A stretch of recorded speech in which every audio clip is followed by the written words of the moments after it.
नमस्कार दोस्तों,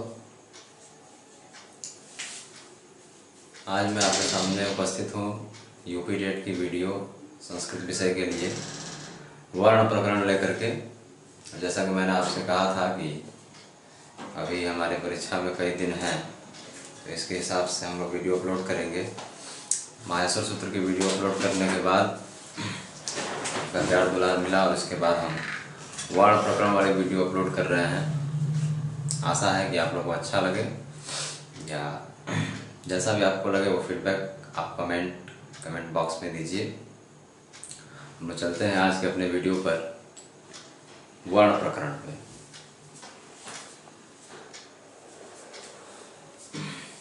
कल हम लोग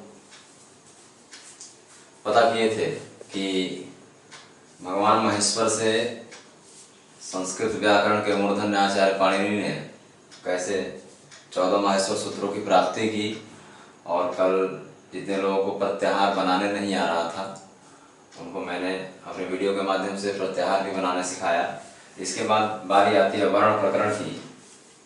संस्कृत वर्णमाला में कितने पार्ट हैं, संस्कृत वर्णमाला को कितने पार्ट में बांटा गया है। तो आचार्यों ने संस्कृत वर्णमाला को 3 पार्ट में बांटा है। पहला है स्वर, दूसरा है व्यंजन और तीसरा है अयोगवाह। स्वर की परिभाषा देते हुए, जैसा कि कल हमने चर्चा किया था त्रिमुनि का, तो पतंजलि जिनकी रचना क्या है कल हमने बताया था महाभाष्य। तो महाभाष्य में पतंजलि ने स्वर की परिभाषा देते हुए और कहा है कि स्वयं राजन्ते इति स्वराः, जो अपने आप सुशोभित होता है। स्वयं राजन्ते, राज एक धातु है, राज में सुशोभित होना, जो अपने आप सुशोभित होता है उनको स्वर कहते हैं। मतलब जिनको प्रदर्शित करने के लिए किसी दूसरे वर्ण की सहायता ना लेनी पड़े, वो स्वर है। उसके बाद व्यंजन क्या है, तो जब वी उपसर्ग अंज धातु में लगता है और ल्यूट प्रत्यय लगता है तो व्यंजन शब्द की व्युत्पत्ति होती है। व्यंजन के बारे में पतंजलि का कहना है कि अनवग भवति व्यंजनम। अनवग मतलब परतंत्र होते हैं। जैसे स्वर जो है स्वतंत्र है, स्वी धातु से बना हुआ है, वैसे व्यंजन हमारे परतंत्र होते हैं। जब तक स्वर की सहायता नहीं लेंगे तब तक व्यंजनों को उच्चरित नहीं किया जा सकता है। तो हमने स्वर पढ़ा, स्वयं राजन्ते इति स्वराः, याद रखिएगा पतंजलि की परिभाषा। और व्यंजन के बारे में कहना है कि अनवग भवति व्यंजनम। भवति माने होता है, क्या होता है, तो अनवग, अनवग मतलब परतंत्र होता है। अब जैसे अ बोलेंगे तो किसी अन्य वर्ण की जरूरत नहीं है, केवल अ की ही जरूरत है। लेकिन क बोलेंगे तो अ आ रहा है, तो ये व्यंजन है। व्यंजन को बोलने के लिए स्वर की डिपेंडेंसी जरूरी होती है, लेकिन स्वर को बोलने के लिए किसी चीज की डिपेंडेंसी नहीं होती है, स्वर इंडिपेंडेंट होता है। तीसरा हमारा है अयोगवाह। बहुत सारे लोगों ने ये पूछा था कि इसका नाम अयोगवाह क्यों है। तो अ माने नहीं और योग माने जुड़ना। जिन वर्णों का प्रयोग माहेश्वर सूत्र में तो नहीं हुआ है, लेकिन फिर भी ये वर्ण हमारी भाषा में है, उनको अयोगवाह कहा जाता है। बिना योग हुए भी जिनका वहन हो रहा है, जिनको ढोया जा रहा है, वो है अयोगवाह।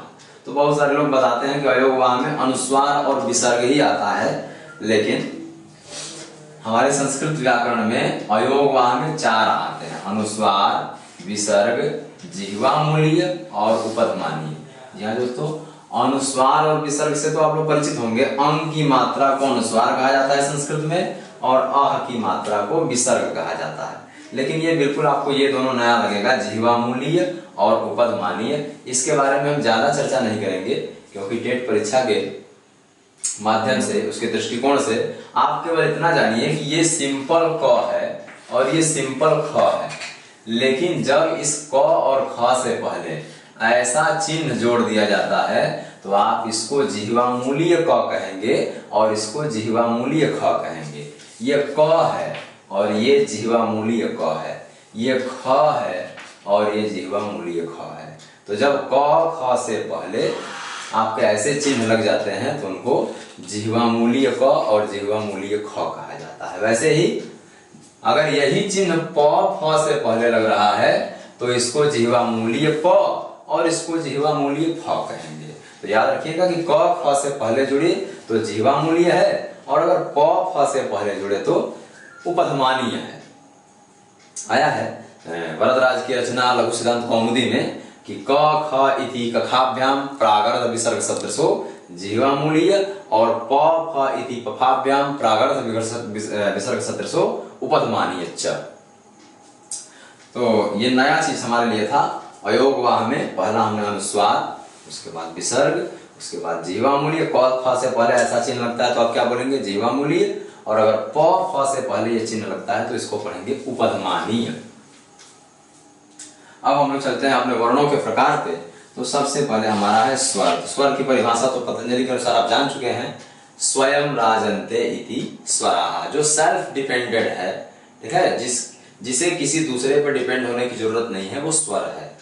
स्वर के प्रकार भाषा वैज्ञानिकों ने कई सारे स्वरों के प्रकार बताया है, जिनमें से मात्रा के आधार पर स्वरों के प्रकार जानना है। ये मात्रा क्या है? वर्णों को बोलने में जो क्वांटिटी ऑफ टाइम लगता है, समय की जो मात्रा लगती है, उसे कहते हैं मात्रा। तो ह्रस्व स्वर, दीर्घ स्वर और प्लुत स्वर, मात्रा के आधार पर। दोस्तों आप लोग पढ़े भी होंगे हिंदी व्याकरण में भी 3 प्रकार के स्वर होते हैं, ह्रस्व, दीर्घ और प्लुत। जिनको बोलने में कम समय लगे उनको कहते हैं ह्रस्व। ह्रस्व में होता है छोटा, इनको लघु स्वर भी कहा जाता है। जिनको बोलने में कम समय लगे उसको ह्रस्व स्वर कहते हैं। जैसा कि हमने कल माहेश्वर सूत्र में अक प्रत्याहार देखा था। अक प्रत्याहार में अ, ई, उ, री, लृ आया था। तो ये हमारे 5 जो स्वर हैं ये ह्रस्व स्वर की श्रेणी में आते हैं, क्योंकि इनको बोलने में कम समय लगता है। और दीर्घ स्वर, इन्हीं का जब डबल कर देंगे तो जिनको बोलने में इसकी अपेक्षा 2 मात्रा का समय लगे। अगर इसमें 1 सेकंड लग रहा है तो इसमें 2 सेकंड लगना चाहिए। अगर इसमें 1 मिनट लग रहा है तो इसमें 2 मिनट लगना चाहिए। अगर इसमें x मिनट लग रहा है तो इसमें 2x मिनट लगना चाहिए। तो जिनको बोलने में ह्रस्व की अपेक्षा डबल समय लगे उसको कहते हैं दीर्घ स्वर।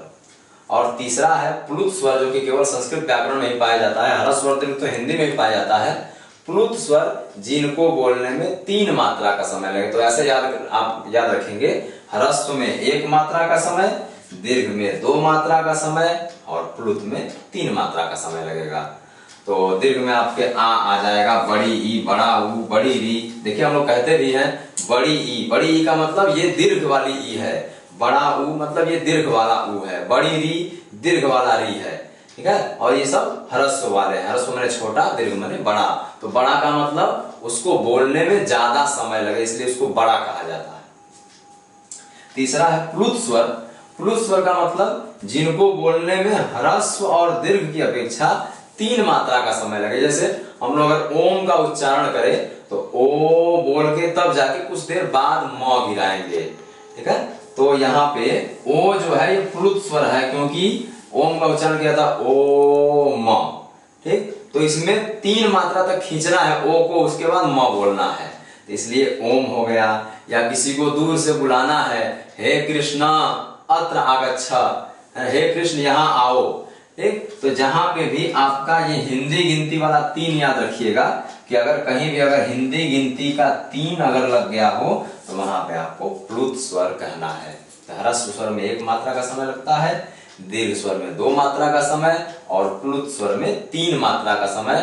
किसी मंत्र के उच्चारण में या किसी को दूर से बुलाने में प्लुत स्वर का प्रयोग किया जाता है। तो ये तो हुआ मात्रा के आधार पर हमारे स्वरों के 3 प्रकार। अब हम देखते हैं मौलिकता के आधार पर, on the basis of originality. मौलिकता के आधार पर हमारे स्वर कितने हैं? मौलिकता के आधार पर पहला है हमारा मूल स्वर। यही स्वर है मूल स्वर, जिनको ओरिजिनल वॉवेल कहा जाता है। अ, ई, उ, री, लृ। तो अगर पूछा जा रहा है कि संस्कृत व्याकरण में मूल स्वर कितने हैं तो आपका जवाब होगा 5। देखिए भगवान शंकर से ये संस्कृत उत्पन्न हुई है और शंकर जी को पंचानन भी कहा जाता है। उनके 5 मुख हैं। तो शिव पुराण के अनुसार ये 5 स्वर भगवान शंकर के 5 मुख से निकले थे, ठीक है। इसीलिए इनको मूल स्वर कहा जाता है। और मूल मतलब ओरिजिनल, सभी स्वर इसी से बन जाएंगे। अभी हम आपको बना करके दिखाएंगे कि इन 5 स्वरों से ही सभी स्वरों का निर्माण हुआ, इसलिए इनको मूल स्वर कहा जाता है।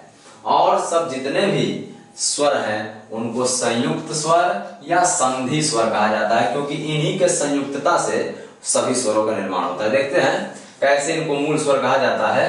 तो देखिए अ, ई, उ, री, ली। आपको याद होगा अप प्रत्याहार में ये आते हैं, अप प्रत्याहार में मूल स्वर आते हैं।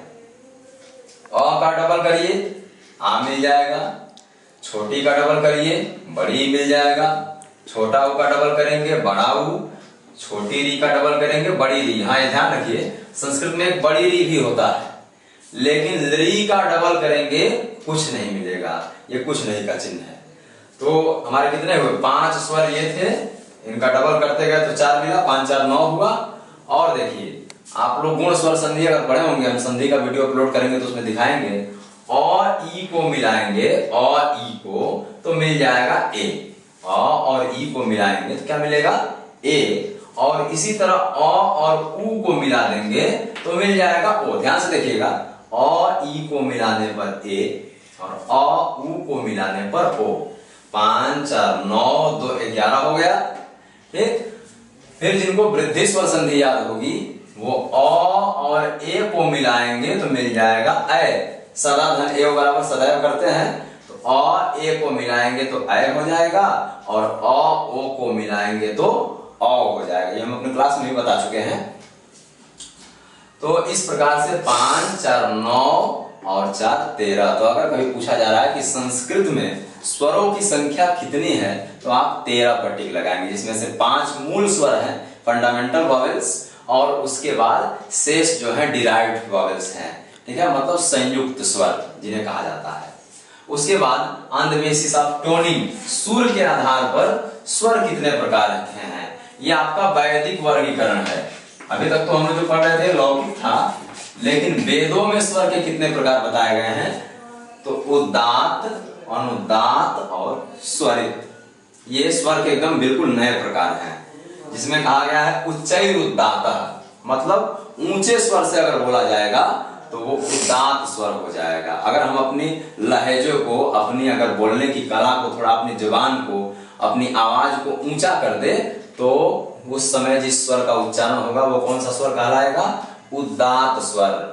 उच्चई उदात्तः, मतलब ऊंचे स्वर से बोलेंगे तो उदात्त स्वर हो जाएगा। नीचई अनुदात्तः, अगर अपने बोलने की लहजे को नीचे कर दिए, मतलब थोड़ा सा घरघराहट वाली आवाज में बोल रहे हैं, तो अनुदात्त स्वर कहलाएगा। और अगर मीडियम लेवल से बोल रहे हैं, ना ज्यादा ऊपर से ना ज्यादा नीचे से, ठीक, आप अपने मीडियम लैंग्वेज से बोल रहे हैं, मीडियम सुर से, मीडियम टोन से बोल रहे हैं, तो आपका ये स्वर कहा जाएगा स्वरित स्वर। तो उच्चैः उदात्तः, ऊंचे से उदात्त, नीचैः अनुदात्तः, नीचे से अनुदात्त, और समाहारः स्वरितः, बीच वाले लेवल से स्वरित बोला जाता है। उच्चैः उदात्तः, नीचैः अनुदात्तः और समाहारः स्वरितः। ये वैदिक स्वर है, जिसका स्वर वैदिकी में प्रयोग किया जाता है। पंडित जी लोग वेद का वाचन करते समय उदात्त के समय हाथ ऊपर ले जाते हैं, अनुदात्त के समय नीचे ले जाएंगे, और समाहार के समय ऐसे करते हैं। ठीक, तो ये वैदिक स्वर है। आपकी परीक्षा में या तो ये सूत्र आ सकता है उच्चैः उदात्तः, नीचैः अनुदात्तः, समाहारः स्वरितः, और नहीं तो इन स्वरों का चिन्ह बनाया गया है। उदात्त का कोई चिन्ह नहीं होता है, उदात्त का कोई चिन्ह नहीं होता। जैसे मान लीजिए ये अ लिख दिया गया और पूछा जाएगा कि ये अ कैसा है, उदात्त है कि अनुदात्त है कि स्वरित है, तो कहेंगे कि ये उदात्त है। अगर यही अ को अनुदात्त बनाना है तो एक ऐसे परपेंडिकुलर लाइन आप खींच देंगे, एक लंबवत रेखा। देखिए अ के ऊपर अगर लंबवत रेखा मिल जाएगी ना, तो ये अनुदात्त अ कहा जाएगा। ये उदात्त अ है और ये वाला अनुदात्त अ है। लेकिन अगर इसी अ के नीचे ऐसे एक लेटरल लाइन अगर खींच दी जा रही है, तो वो आपका हो जाएगा स्वरित अ। तो अ कितने प्रकार का हो गया, उदात्त अ जिसका कोई सिंबल नहीं है, अनुदात्त अ जिसके ऊपर एक सिंबल होगा, और स्वरित अ जिसके नीचे एक पड़ी हुई रेखा होगी। तो इस प्रकार से हमारे स्वर के इतने प्रकार हुए।